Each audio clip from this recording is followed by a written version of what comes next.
Hello student, good morning to all. तुमच्यापैकी बऱ्याचशा विद्यार्थ्यांनी 10th स्टँडर्डची एक्झाम दिली असेल आणि आता 11th स्टँडर्डला ॲडमिशन घेण्याच्या प्रोसेसमध्ये तुम्ही असाल.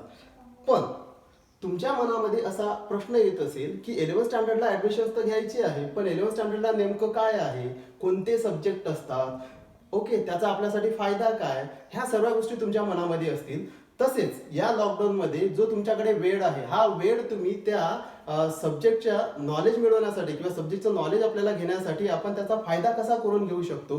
तर स्टुडंट, तुमच्यासाठी श्री कृपा सायन्स अकॅडमी जळगाव जामोद आणि दांदडे कोचिंग क्लासेस अकोट घेऊन येत आहे ऑनलाईन लेक्चर सिरीज आणि यूट्यूब लेक्चर सिरीज. यामध्ये तुम्ही काय करू शकता, हा जो तुमच्याकडे वेळ आहे या वेळामध्ये यूट्यूबवर जाऊन आणि आमच्या चॅनलला सबस्क्राईब करून तुम्ही जे आपल्या सायन्समध्ये असणारे जे सब्जेक्ट्स आहेत, फिजिक्स, केमिस्ट्री, मॅथ आणि बायो, यांचे व्हिडिओ लेक्चर्स पाहू शकता. ॲट द सेम टाइम तुम्ही आमच्यासोबत कॉन्टॅक्ट करून किंवा या व्हिडिओच्या लास्टला जो तुम्हाला एक मोबाईल नंबर दिला जाईल त्याच्यावर कॉन्टॅक्ट करून तुम्ही आमच्या क्लासला फ्री रजिस्ट्रेशन करू शकता. याद्वारे काय होईल, तुम्हाला सायन्समध्ये 11th सायन्सला जे बेसिक सब्जेक्ट असतात त्यांचं नॉलेज भेटेल, त्यांचे व्हिडिओ लेक्चर्स मिळतील, त्यांच्याविषयी वेगवेगळी इन्फॉर्मेशन मिळेल. काही स्टुडंटच्या मनामध्ये भीती असते की बाबा 11th सायन्सला ॲडमिशन घ्यायची आहे, नंतर त्याच्यामध्ये नेमकं काय असेल, किंवा काही विद्यार्थ्यांना असं वाटतं की आपल्याला नीट करायचं आहे, जेई करायचं आहे, सीईटी करायचं आहे, तर याच्यासाठी मेन बेसिक फंडामेंटल्स काय असतात. तर ह्या सर्व गोष्टी तुम्हाला इथं मिळून जातील. पण विद्यार्थी मित्रांनो, ह्या सर्व गोष्टी तुम्हाला मिळण्यासाठी तुम्हाला आमच्या क्लासला फ्री रजिस्ट्रेशन करावं लागेल. आणि ते कसं करतात, तर या व्हिडिओच्या लास्टला जो तुम्हाला मोबाईल नंबर दिलेला आहे त्याच्यावर तुम्ही कॉन्टॅक्ट करून तुम्ही इथं रजिस्ट्रेशन करू शकता. किंवा जे माझं स्वतःचं फंडामेंटल केमिस्ट्री नावाचं जे यूट्यूब चॅनल आहे त्याला पण तुम्ही सबस्क्राईब करून हे सर्व इन्फॉर्मेशन घेऊ शकता. So student, myself mister Prashant Arvind Gotmare, Shrikrupa science academy Jalgaon Jamod and Dandade coaching classes Akot. Okay, and I can teach the chemistry. माझा जो सब्जेक्ट आहे तो केमिस्ट्री आहे आणि आज आपण केमिस्ट्री विषयी इन्फॉर्मेशन पाहणार. बेसिक लेक्चरमध्ये आज आपल्याला सर्व केमिस्ट्री विषयी पाहायचा आहे. हा एक महत्वाचा विषय असतो 11th स्टँडर्डला आणि याच्याविषयी बऱ्याचशा विद्यार्थ्यांना कन्फ्युजन असते. आता ती कन्फ्युजन कसं, की केमिस्ट्री म्हटलं म्हणजे नेमकं काय असते. तर केमिस्ट्री म्हणजे आपल्याला जसं जनरल माहितच आहे, केमिस्ट्री म्हणजे काय होते, रसायनशास्त्र. आणि ज्या ठिकाणी रसायन येते त्या ठिकाणी आपल्याला असं वाटतं की ओके, रसायन म्हणजे आपल्याला एकच माहित असतं, ऍसिड, आणि ऍसिडच्या दूर राहायचं आहे, acid is somewhat dangerous. Okay, ह्या सर्व गोष्टी आपल्या मनामध्ये असतात. तर ह्या ज्या सर्व गोष्टी आहेत ह्या क्लिअर करण्यासाठीच आज आपण बेसिक जे आहे केमिस्ट्रीचं ते पाहणार आहे. आता तुम्हाला 11th स्टँडर्डला वेगवेगळे फंडामेंटल काही सब्जेक्ट्स आहेत, जसं केमिस्ट्री आहे, फिजिक्स आहे, बायो आणि मॅथ आहे. त्याच्यापैकी आपल्या लेक्चर सिरीजमध्ये माझ्याकडे जो आहे किंवा जो माझा जो सब्जेक्ट आहे तो आहे केमिस्ट्री. तर आपण आज सर्व केमिस्ट्री विषयी पाहणार. ओके, सर्वात अगोदर आपण पाहणार व्हॉट इज केमिस्ट्री. केमिस्ट्री म्हणजे नेमकं काय होते. So very simple one, chemistry म्हणजे काय असते. So it is the branch of science which deals with study of chemicals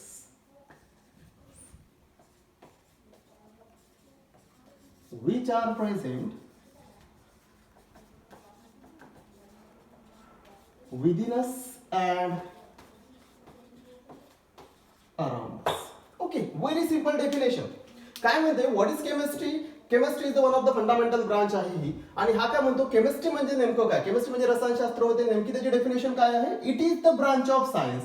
लक्षात ठेवा, मी तुम्हाला प्रत्येक गोष्टीचं जे मिनिंग आहे ते मराठीमध्ये सांगणार. ओके, आणि त्याच्याद्वारे तुम्ही तो जे पॉइंट्स असतात ते क्लिअर करायचं किंवा ते क्लिअर करायचे आहे तुम्हाला. तर बघा, केमिस्ट्री म्हणजे काय, it is the branch of science. ही एक सायन्सची शाखा आहे. ओके, म्हणजे त्याचं मिनिंग आहे द ब्रांच ऑफ सायन्स. नंतर काय म्हणतो, which deals with study of, म्हणजे याच्यामध्ये अभ्यास होणार आहे. बघा, it is the branch of science which deals with study ऑफचं मिनिंग काय, ही एक सायन्सची ब्रांच आहे, सायन्सची शाखा आहे, याच्यामध्ये अभ्यास होणार. ओके, तर which deals with study of, अभ्यास होणार. कशाचा अभ्यास होणार, ऑफकोर्स केमिस्ट्री म्हणजे काय होते, chemicals. Which deals with study of chemicals, याच्यामध्ये केमिकलचा अभ्यास होणार.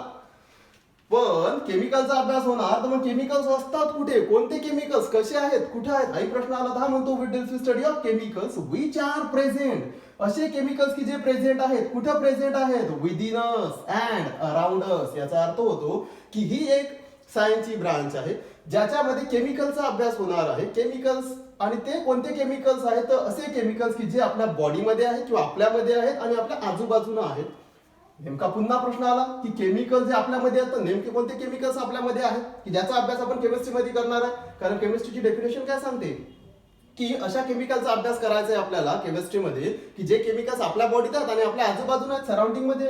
मग नेमके कोणते केमिकल्स आपल्या बॉडीमध्ये आहेत तर स्टुडंट आपल्या बॉडीमध्ये बरेचसे केमिकल्स आहेत किंवा तुम्ही असं म्हणू शकता की आपली होल बॉडी ही केमिकल्स पासूनच बनलेली आहे. आणि आता नेमके कोणते केमिकल्स आपल्या बॉडीमध्ये आहेत तर लक्ष द्या.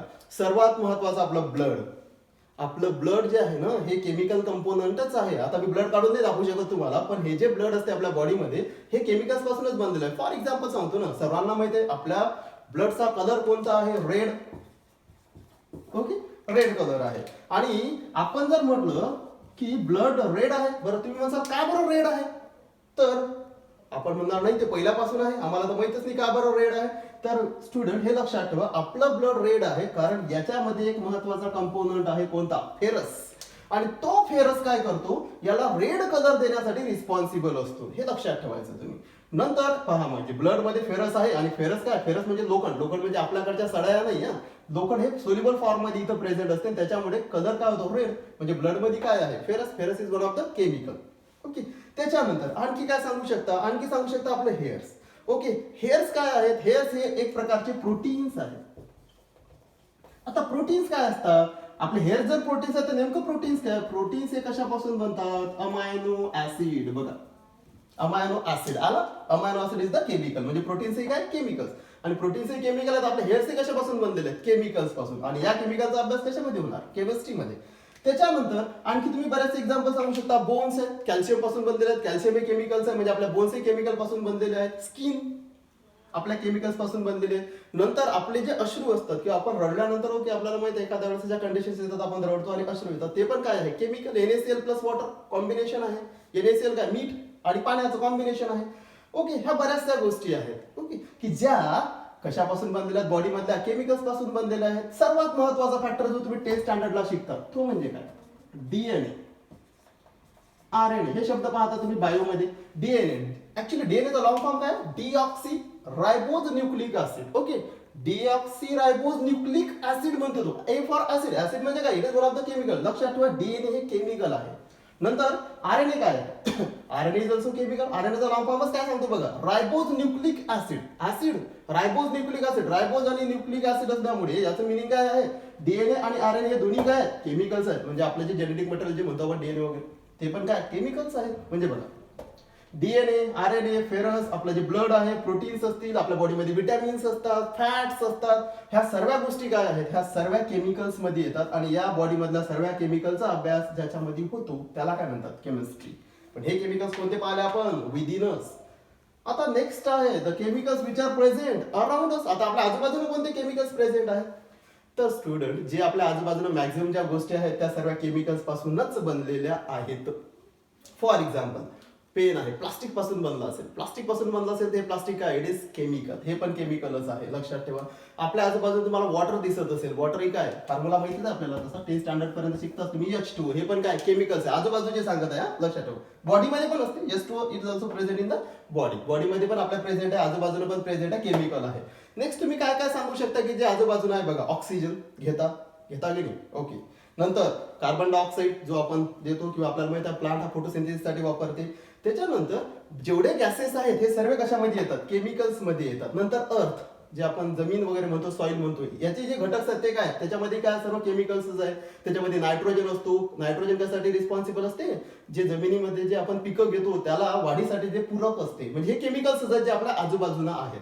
नंतर ग्लास जे आपल्या आजूबाजूला जे काच वगैरे पाहतो ते काय आहेत ओके करेक्ट केमिकल्स पासूनच बनलेले आहे. म्हणजे तुमच्या लक्षात येईल की आपल्या आजूबाजूला भरपूर सारे केमिकल्स आहेत. ओके या सर्व केमिकलचा अभ्यास ज्याच्यामध्ये होतो त्याला काय म्हणतात केमिस्ट्री. म्हणून मग डेफिनेशन काय झाली बघा बरं it is the branch of science. ही एक सायन्सची ब्रांच आहे शाखा आहे ज्याच्यामध्ये कशाचा अभ्यास होणार केमिकलचा अभ्यास होणार. कोणते केमिकल्स जे आपल्या बॉडीत प्रेझेंट आहेत आणि आपल्या आजूबाजूला प्रेझेंट आहेत या सर्व केमिकलचा अभ्यास ज्याच्यामध्ये होणार त्याला काय म्हणतात केमिस्ट्री.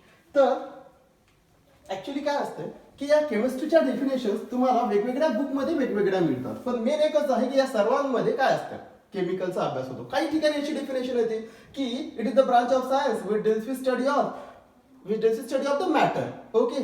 किंवा अशी डेफिनेशन येते की which deals with study of the physical and chemical properties of the matter. म्हणजे हीच डेफिनेशन कशी चेंज करतात बघा. Which deals with study of physical and chemicals. आलं केमिकल्स बघा. Chemicals properties of matter. Okay. हे सिंपल डेफिनेशन आहे. आणखी बघा काय म्हणते व्हॉट इज केमिस्ट्री. आपण पहिली डेफिनेशन पाहिली. सेकंड आहे it is the branch of science. ही सायन्सची ब्रांच आहे. Which deals with study of. याच्यामध्ये अभ्यास होणार. कशाचा अभ्यास होणार.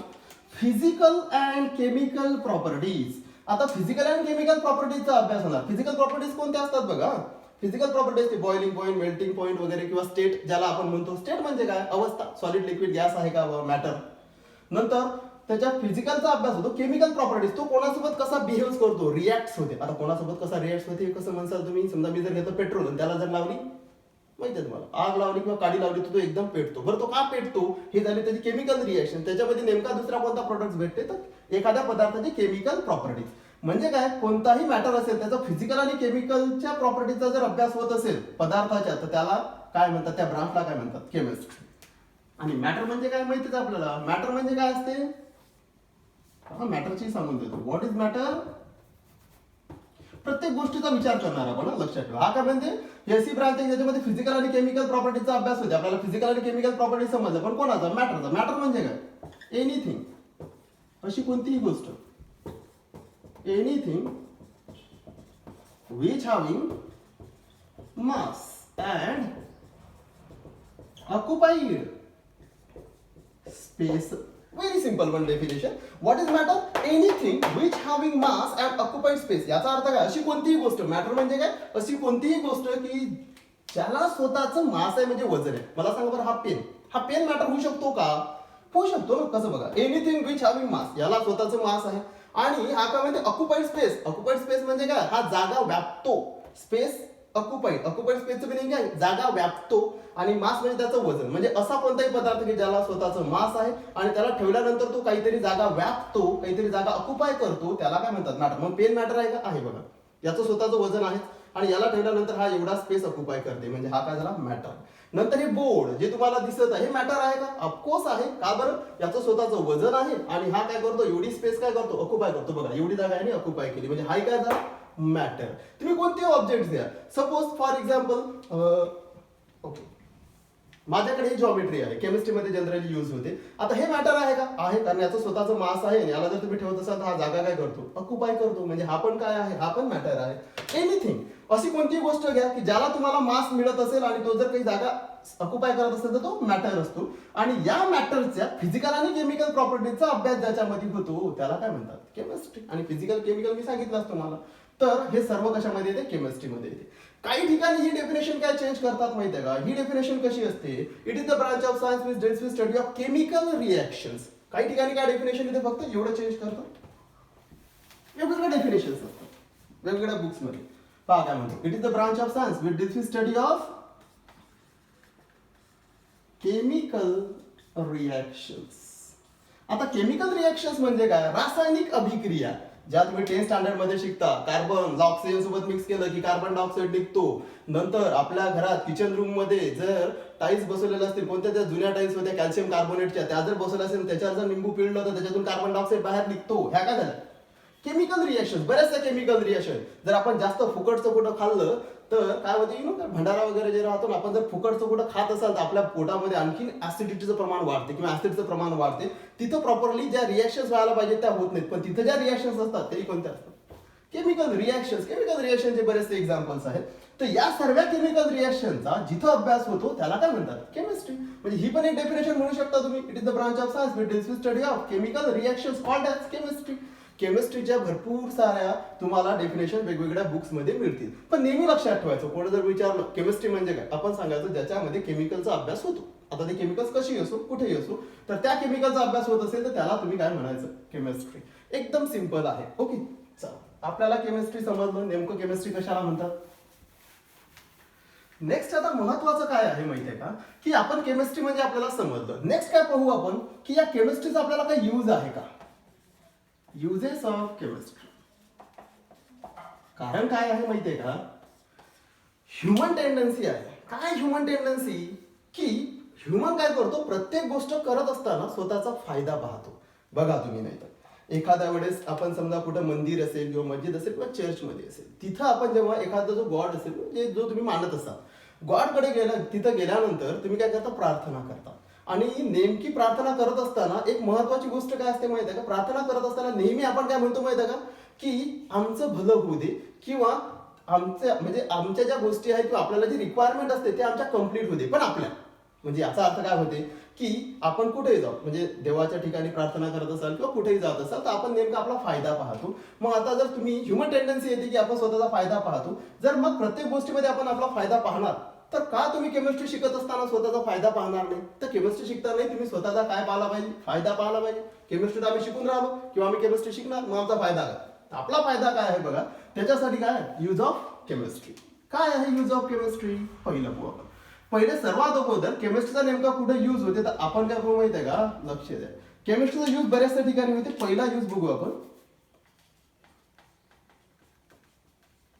काय आहे, basic needs. Chemistry, uses of chemistry मध्ये पहिला पॉईंट आहे बेसिक नीड्स. आता बेसिक नीड म्हणजे काय आपल्याला माहिती आहे, मूलभूत गरजा. आता मूलभूत गरजा म्हणजे काय, हे लॉकडाऊनला चांगलं शिकवलंय आपल्याला, की आपल्याला अन्न, वस्त्र, निवारा ह्या ज्या 3 गोष्टी आहेत, ह्या जर व्यवस्थित असतील तरी आपलं लाईफ जे आहे व्यवस्थित चालते. मग आता बेसिक नीड्स नेमकं काय असते, बेसिक नीड्स मध्ये काय येतो, कोणत्या कोणत्या बेसिक नीड्स असतात, तर मूलभूत गरजा आहेत. पहिली गरज असते आपली कोणती, फूड. 2-3 टाइम फुकटचं भेटलं तरी चालते, हा, फूड. देन क्लोथ, सॉरी बी घेऊ, क्लोथ अँड सी. नेक्स्ट कोणतं असते, शेल्टर.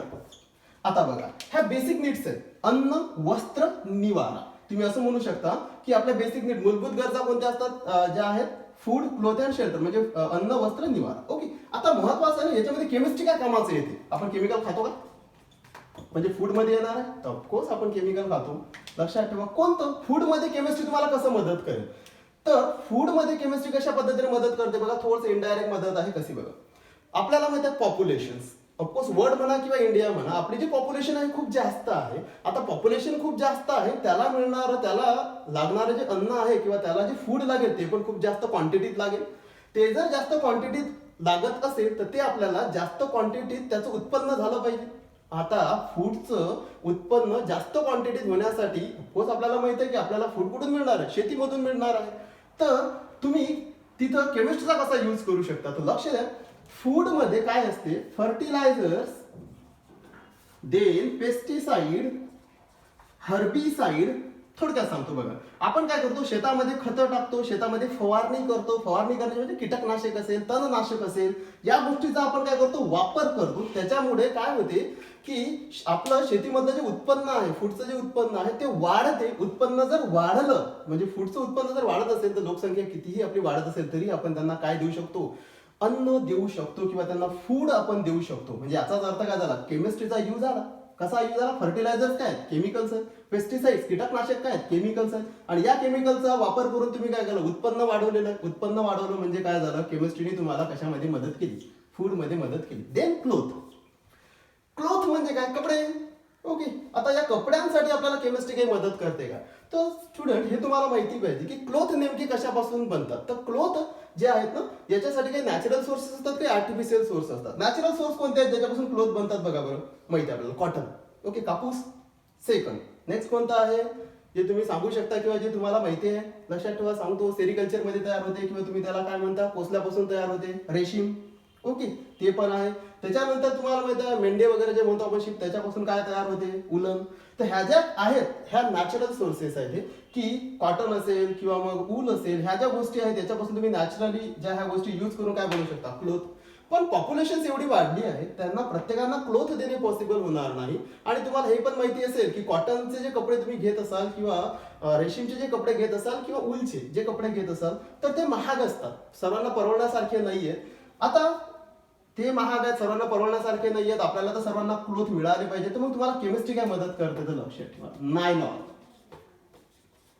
पॉलिइस्टर. लक्ष द्या, हे असे काही घटक आहेत, नायलॉन आहे, पॉलिस्टर आहे, बरेचसे आहेत. ओके, हे असे काही घटक आहेत की यांच्यापासून काय तयार केलं जातं माहिती आहे का? धागे तयार केले जातात आणि त्या धाग्यांपासून काय तयार होतात? कपडे तयार होतात आणि ते कपडे कसे असतात? स्वस्त असतात. लक्षात ठेवा, अट्रॅक्टिव्ह असतात. म्हणजे याचा अर्थ काय झाला? आपल्याला कमी पैशांमध्ये आणि मुबलक प्रमाणात, जास्त प्रमाणात जर कपडे तयार करायचे असतील तर तुम्हाला आर्टिफिशियल सोर्स, केमिकलचा सोर्स वापरावा लागेल. कोणता? नायलॉन, पॉलिइस्टर, बरेचसे आहेत. हे काय करतात? कपडे बनवण्यासाठी मदत करतात. म्हणजे याचा अर्थ काय झाला? केमिस्ट्रीने पुन्हा कशात मदत केली तुम्हाला? क्लोथ. ओके. Then shelter. आता शेल्टर म्हणजे काय? घर आपलं, तेच निवारा म्हणतो आपण त्याला. ओके. आता याच्यामध्ये केमिकलचा तुम्हाला काही उपयोग आहे का? ऑफकोर्स जुने घर जर तुम्ही पाहत असाल, तुम्हाला माहिती आहे मातीचे असतात किंवा मग बऱ्याचशा तिथं डिफिकल्टी असतात, काही ठिकाणी लाकडांचा उपयोग होतो, त्याच्यासाठी झाडं तोडावे लागतात. ओके, ह्या गोष्टी आहेत. मग आताचे जे नवीन आपण पाहतो किंवा जर जागा कमी असेल तर आपण बस मजले मजले चढत राहतो, 1 2 3 4. ओके, चालू पुढे. तर हे जे आहेत हे कशामुळे होतात? हे सर्व इथं केमिकल्स यूज होते. बघा कसं आपल्या घरामध्ये असणारा पेंट, आपल्या घरामध्ये लागणारा लोहा जो लागतो घर बांधकाम करण्यासाठी, फेरस असारी वगैरे म्हणतो आपण त्याला, तो बघा. जिथं लागणारं, घरामध्ये लागणारं प्लास्टिक. ओके. म्हणजे घरामध्ये लागणारे टाईल्स किंवा घरामध्ये लागणाऱ्या बऱ्याचशा गोष्टी आहेत, घर बांधकाम करण्यासाठी लागणाऱ्या बऱ्याचशा गोष्टी ज्या आहेत त्या यूज करून, त्या केमिकल्स असतात त्या यूज करून आपण आपलं जे शेल्टर आहे हे चांगल्या पद्धतीने डेव्हलप करू शकतो. म्हणजे याचा अर्थ काय की केमिस्ट्रीने तुम्हाला कुठं मदत केली? Food, cloth and shelter. म्हणजे आपली बेसिक नीड कम्प्लीट करण्यासाठी तुम्हाला कोणी मदत केलेली आहे? केमिस्ट्री. म्हणजे यूज आहे. नेक्स्ट काय यूज आहे? सेकंड आहे मेडिसिन. आता मेन प्रश्न काय माहिती आहे का? जरी बेसिक नीड 3 असले आपल्या, फूड, क्लोथ, शेल्टर, पण हे जे मेडिसिन आहे ना, हे पण आता सहज असं तुम्ही म्हणू शकता की आपल्याला थोडंसं काही झालं की आपण गोळी घेतो, थोडंसं काही झालं की डॉक्टरकडे जातो. म्हणजे medicine is also one of the basic need. पण त्याला बेसिक नीड मध्ये नाही म्हणत, पण तरी तुम्ही त्याला म्हणू शकता की it is one of the basic need. चला, मेडिसिन. आता मेडिसिन मध्ये काय केमिकलचा उपयोग होतो? ऑफकोर्स मेडिसिन मध्ये जेवढे तुम्ही ड्रग्ज वगैरे पाहता ते सर्व काय केमिकल्सच आहे. कसे बघा, आता केमिस्ट्रीमध्ये काय, म्हणजे केमिस्ट्रीचा या मेडिसिन्स मध्ये काय उपयोग होतो? जर समजा तुम्ही डॉक्टर झाले तर तुम्हाला हे माहिती असणे आवश्यक आहे, मेडिसिन. ओके, चला. मेडिसिन मध्ये केमिस्ट्री काही उपयोगाचा आहे का? आपल्याला यूज काही आहे का केमिस्ट्रीचा? ऑफकोर्स आहे. जसं पहा, आता बरेचसे असे काही ड्रग्ज आहेत, जसं इन्सुलिन आहे, केमिकल आहे. इन्सुलिन आहे. आपल्या बॉडीमध्ये जे शुगर लेवल असते ते मेंटेन करण्यासाठी कशाचं काम येते? इन्सुलिन. नंतर एल डोपा आहे. एल डोपा नावाचा ड्रग आहे. ड्रग हा केमिकल. एल डोपा नावाचं केमिकल आहे जे कॅन्सरवर ट्रीटमेंटसाठी तुम्ही यूज करू शकता. नंतर सिस्प्लॅटिन आहे, ते पण कॅन्सरवर तुम्ही त्याला, सिस्प्लॅटिन नावाचं एक केमिकल आहे, त्याला पण तुम्ही यूज करू शकता. बरेचसे केमिकल्स आहेत की जे केमिकल्स तुम्ही काय करू शकता? वेगवेगळ्या डिसीजवर वापरू शकता. पॅरासिटामोल नॉर्मल, जे आपल्याला सर्वांना माहिती आहे, एखाद्या ताप वगैरे आला तर आपण पॅरासिटामोल गोळी घेतो. पॅरासिटामोल काय ऍक्च्युली कंटेंट आहे, केमिकल आहे आणि ते केमिकल आपण ताप वगैरे येत असेल तर यूज करतो. म्हणजे या मेडिसिन मध्ये केमिस्ट्रीचा मॅक्झिमम उपयोग आहे. ओके, म्हणजे बघा, बेसिक नीड्स कम्प्लीट करते. मेडिसिनची जी आपली नीड्स आहेत त्याच्यामध्ये पण केमिकल्स आहेत. तिसरा ऍग्रिकल्चर, शेतीविषयक. जे महत्वाचं आहे, जे आपल्याला फूड देते, हे जे आहे हे फील्ड सर्वात महत्वाचे ऍग्रिकल्चर. ऍग्रिकल्चर मध्ये केमिस्ट्रीचा काही उपयोग आहे का? आहे ना. फर्टिलायझर्स, पेस्टिसाइड, हर्बिसाइड, इन्सेक्टिसाइड, हे जे केमिकल्स तुम्ही वापरता शेतीमध्ये आणि त्याच्यामुळे अन्नधान्याचं जे आपण म्हणतो उत्पन्न वाढते, याच्यासाठी तुम्हाला कोण मदत करते? केमिस्ट्री. आपण ग्रीन रिव्होल्यूशन नावाची ते टर्म्स वगैरे पाहतो किंवा ग्रीन रिव्होल्यूशन मध्ये माहिती आहे आपल्याला किंवा गहू असेल किंवा मग त्याला आपण तांदूळ म्हणू शकतो, याचं उत्पन्न खूप जास्त वाढलेलं आहे. कशामुळे वाढलंय? तर त्याच्यामध्ये काय ग्रीन रिव्होल्यूशन मध्ये कशाचा उपयोग केला होता? Pesticide, insecticide. प्रॉपर प्रमाणात त्याचा उपयोग केला आणि उत्पन्न शेतीचं वाढवण्यात आलेलं आहे. म्हणजे ऍग्रिकल्चर मध्येही कोण मदत करते? केमिस्ट्री. Fourth, matter. किंवा काही आपण असं म्हणू, फॉर एक्झाम्पल आपण काय म्हणू शकतो, मॅटर असेल किंवा काही गोष्टी असतील दुसऱ्या, किंवा त्याच्यामध्ये काही केमिस्ट्री उपयोगात येते का? ऑफकोर्स. बघा, बरेचसे मॅटर्स आहेत. आपण म्हटलं anything, okay, which having mass and space, occupied space called as matter. किंवा याच्यामध्ये मॅटरच्या ऐवजी मॅटर घेऊ शकता किंवा याला तुम्ही काय म्हणू शकता? Material base. मटेरियल. मॅटरच्या ऐवजी तुम्ही मटेरियल घेऊ शकता. मटेरियल मध्ये बघा, आता समजा तुम्ही आता पहिली तर डॉक्टर झाले, आता समजा इंजिनियर झाले, रोड बनवायचा आहे, त्याच्यासाठी तुम्हाला प्रॉपर मटेरियल लागेल. त्याच्यामध्ये डांबर किती लागेल, त्याच्यामध्ये जे गिट्टी म्हणतो आपण, दगड, ते किती लागतील, किंवा तिथं लागणार जे मटेरियल आहे कसं लागेल, किती प्रमाणात लागेल, त्याच्यामध्ये तुम्हाला केमिस्ट्रीचा यूज होतो. कारण ते केमिकल्सच आहे आणि ते केमिकल किती प्रमाणात वापरलं तर आपला रोड व्यवस्थित बनेल, हे सांगण्याचं काम तुम्हाला कोण करते? केमिस्ट्री. कारण मटेरियल मध्ये कोण येते? केमिस्ट्री. नंतर आता समजा तुम्ही कन्सिडर करा की इंजिनियर आहात, घर बनवायचं आहे, सिव्हिल इंजिनियर, घर बनवायचं आहे, आता घर बनवण्यासाठी लागणारं मटेरियल आहे, त्याच्यामध्ये मी पहिले सांगितलं केमिकलचं, ते केमिकल प्रॉपर प्रमाणात असणे खूप आवश्यक आहे. आणि त्या मटेरियल मधलं केमिकल जर प्रॉपर प्रमाणात असेल तर आपलं घर जास्त दिवस टिकेल. म्हणून या मटेरियल मध्ये पण तुम्हाला कोण मदत करते? केमिस्ट्री. बरंचसं मटेरियल आहे, लक्षात ठेवा. तर ह्या काही बेसिक गोष्टी मी तुम्हाला सांगितल्या. बघा केमिस्ट्रीचा यूज काय, बघा कुठे यूज होतो? बेसिक नीड्स, मेडिसिन्स मध्ये, ऍग्रिकल्चर मध्ये, मटेरियल सायन्सेस मध्ये तुम्हाला इथं या केमिस्ट्रीचा काय होते? यूज होते. म्हणजे केमिस्ट्रीचा आपल्याला बऱ्याचशा ठिकाणी यूज आहे. ओके, सो हे आहे आपला फायदा. केमिस्ट्रीचा अभ्यास करणे, का बरं केमिस्ट्रीचा अभ्यास करणे आपल्याला गरजेचं आहे? तर आपल्याला हे सर्व गोष्टी कोण सांगते? केमिस्ट्रीचं नॉलेज असेल तरच तुम्हाला ह्या सर्व गोष्टी सांगितल्या जातात किंवा माहिती पडतात. चला लक्ष द्या. आता या केमिस्ट्री शिकत असताना काही बेसिक टर्म्स येतात की ज्या तुम्हाला केमिस्ट्रीचं म्हणजे अभ्यास करत असताना माहिती असणे आवश्यक आहे. जसं फॉर एक्झाम्पल काही टर्म सांगून देतो. मेटल्स म्हणजे काय आपल्याला माहिती असणे आवश्यक आहे. नंतर नॉन मेटल्स म्हणजे काय, बेसिक टर्म्स आहेत. केमिस्ट्री म्हटलं म्हणजे ह्या टर्म्स आल्या पाहिजेत तुम्हाला. नंतर ऍसिड म्हणजे काय, बेस म्हणजे काय, बऱ्याचशा टर्म्स आहेत. तरी ह्या 3-4 टर्म्स मी तुम्हाला पहिले सांगून देईन की केमिस्ट्रीचा अभ्यास करायचा आहे तुम्हाला. मेटल म्हणजे काय माहिती असणे आवश्यक आहे. व्हॉट इज मेटल आपल्याला माहिती आहे. मेटल म्हणजे लोखंड, मेटल म्हणजे कॉपर. पण नेमकं मेटल म्हणजे काय, तर तुम्हाला त्याच्या प्रॉपर्टीज माहिती आहे. मेटल शाईन करतो वगैरे तुम्हाला माहिती आहे, लस्टर प्रॉपर्टी दाखवते, सर्व माहिती आहे. पण विद्यार्थ्यांना नेमकं मेटल म्हणजे काय माहिती राहत नाही. तर मेटल म्हणजे काय, लक्ष द्या. The substance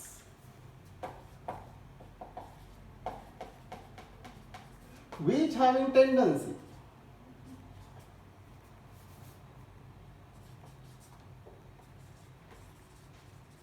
to donate electron. लक्ष द्या, मी डेफिनेशन सांगितले तुम्हाला.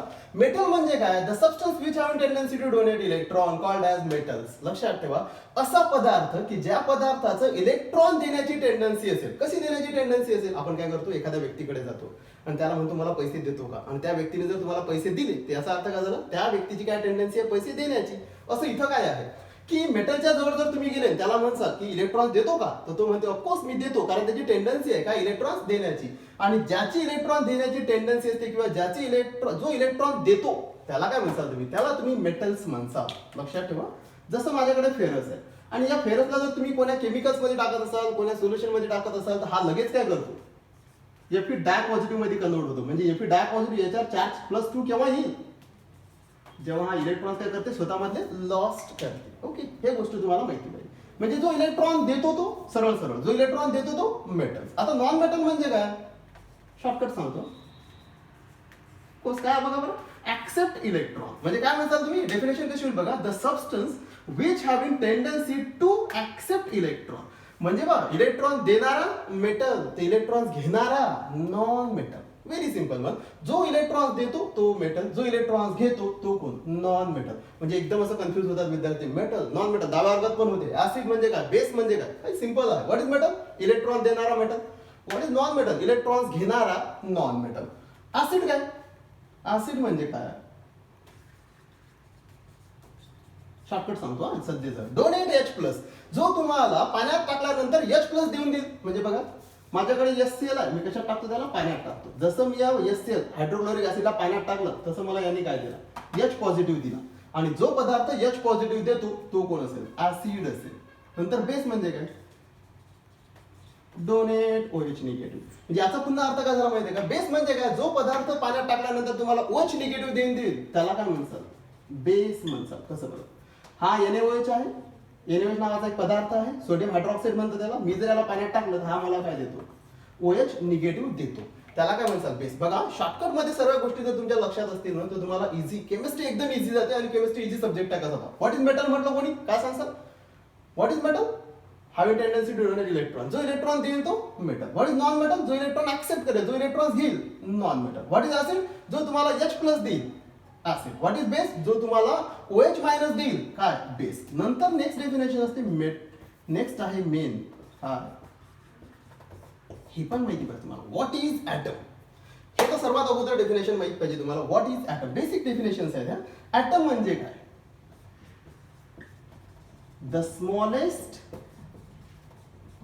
Particle of matter. मी तुम्हाला पहिलेच मॅटर सांगितलं की बघा, मॅटर म्हणजे काय, anything which having mass and occupied space called as matter. असा पदार्थ, ओके, हा एक पदार्थ या पदार्थाचा सर्वात लहान कण कशाला म्हणतात? ऍटमला म्हणतात. याची वेगळी पण डेफिनेशन आहे. काय डेफिनेशन? असा पार्टिकल असतो की हा डिवाइड्स होत नाही, हा डोळ्यांनी दिसत नाही. लक्षात ठेवा. त्याला तुम्ही काय म्हणसाल? त्या मॅटरचा जो असा कण असतो की तो तुम्हाला दिसत नाही, तुम्ही त्याला तोडू शकत नाही, त्याला काय म्हणतात? ऍटम. ते तर आपण नंतर पाहू. इथं साधी डेफिनेशन पाहू. The smallest particle of matter. Matter म्हणजे काय? कोणताही पदार्थ. ओके, कोणताही पदार्थ. हा पेन घेऊ. हा पेन मॅटर आहे, आपण पहिलेच पाहिलंय. कारण का बरं मॅटर आहे? तर हा याला स्वतःचं मास आहे आणि हा स्पेस काय करतो? ऑक्युपाय करतो, म्हणून हा काय मॅटर. आणि या मॅटरचा, या पेनाचा सर्वात लहान कण काय असेल? The smallest particle of matter. काय? ऍटम. जर तुम्हाला कोणी विचारलं ऍटम म्हणजे काय, तर सांगायचं एनिथिंग ऑर एनी मॅटर.